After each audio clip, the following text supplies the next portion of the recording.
2 இளைஞர்கள் ஒரு மடத்தில் மாணவர்களாக சேர்ந்தாங்க. அந்த மடத்தலைவர் ரொம்ப ஸ்ட்ரிக்டானவர். அந்த மடத்தில் இருக்கவங்க எதை செஞ்சாலும் அவரோட அனுமதி பெற்று தான் செய்யணும். அந்த மடத்தில் ஒரு பூங்கா இருந்தது. அந்த பூங்காவில் காலையில் 1 மணி நேரமும் சாயங்காலம் 1 மணி நேரமும் இந்த இளைஞர்களுக்கு நடைப்பயிற்சி செய்ய அனுமதி இருந்தது. இந்த 2 மாணவர்களுக்கும் புகைப்பிடிக்கிற பழக்கம் இருந்துச்சு. பூங்காவில் நடைப்பயிற்சி செய்கிற நேரத்தை புகைப்பிடிக்க இவங்க பயன்படுத்திக்குவாங்க. ஆனால் தினமும் மடத்தலைவர்கிட்ட புகைப்பிடிக்கிறதுக்காக அனுமதி கேட்டு தான் அதை செய்ய வேண்டியிருந்தது.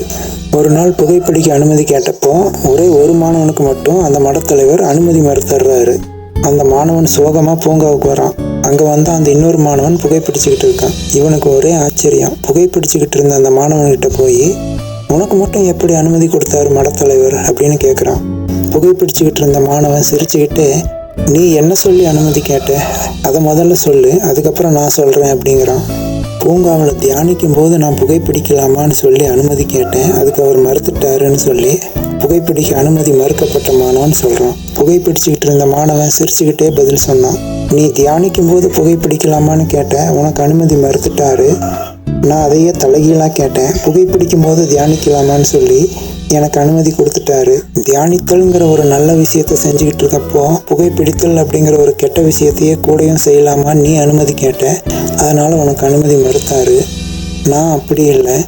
புகைப்பிடித்தல்ங்கிற ஒரு கெட்ட விஷயத்த செய்யும்போது தியானித்தல் அப்படிங்கிற ஒரு நல்ல விஷயத்த செய்யலாமான்னு அனுமதி கேட்டேன், எனக்கு அனுமதி கிடைச்சது. இதுதான் வித்தியாசம்.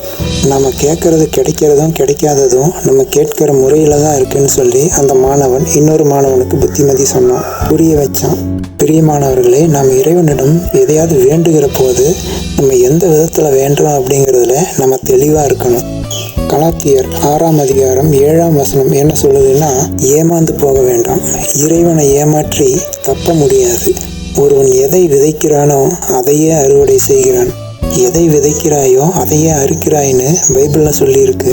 அதோட எந்த இடத்துல விதைக்கிறோம் அப்படிங்கிறதுலையும் நம்ம தெளிவாக இருக்கணும். பாறையில் விதைச்சா முளைக்காது. இதே போல தான் சரியான முறையில் இறைவனிடம் நம்மளோட கோரிக்கையை வைக்கும்போது அது நிறைவேறதுக்கான சாத்தியங்கள் நிறைய இருக்குது.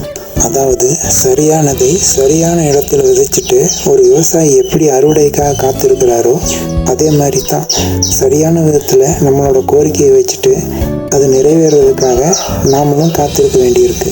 நம்மை படைச்ச இறைவன் மொழிகளுக்கு அப்பாற்பட்டவர். எந்த மொழியில் இறைவனிடம் கோரிக்கை வச்சாலும் அது வெறும் வார்த்தைகளாக தான் இருக்க போகுது. வெறும் வார்த்தைகளால் நீங்கள் வைக்கிற அதே கோரிக்கையை உங்களுடைய செயல்களால் நீங்கள் வச்சிங்கன்னா நிச்சயமாக அது நிறைவேறும். உதாரணத்துக்கு, இறைவா எனக்கு ஒரு நல்ல வேலையை கொடுங்கன்னு சொல்லி வெறும் வார்த்தைகளால் கேட்டு வீட்டிலேயே உட்காந்துக்கிட்டா வேலை தேடி வராது. வேலை தேடுதல் அப்படிங்கிற செயலில் நீங்கள் இறங்குனாதான் உங்களுக்கு நல்ல வேலையை இறைவன் அமைச்சு கொடுப்பாரு. நம்முடைய இறைவன் நீங்கள் செய்கிற ஒவ்வொரு செயலையும் உணர்கிறவராக இருக்கிறார். நம்முடைய செயல்கள் நம்முடைய நோக்கங்களை பிரதிபலிக்கிறதால அதுக்கேற்ற பயனை இறைவன் கொடுப்பாரு. நம்முடைய செயல்களையும் அதுக்கு பின்னால் இருக்கிற நோக்கங்களையும் இறைவன் அறிந்தவராக இருக்கிறார். அவர் சர்வஞானி. இந்த வீடியோ பயனுள்ளதுன்னு நீங்கள் நினச்சிங்கன்னா இந்த சேனலுக்கு சப்ஸ்கிரைப் பண்ணுங்கள். இந்த வீடியோவை உங்களுடைய நண்பர்கள் உறவினர்களோட பகிருங்க. உங்களை நான் மீண்டும் அடுத்த நற்செய்தி வீடியோவில் சந்திக்கிறேன். God bless you. Praise the Lord.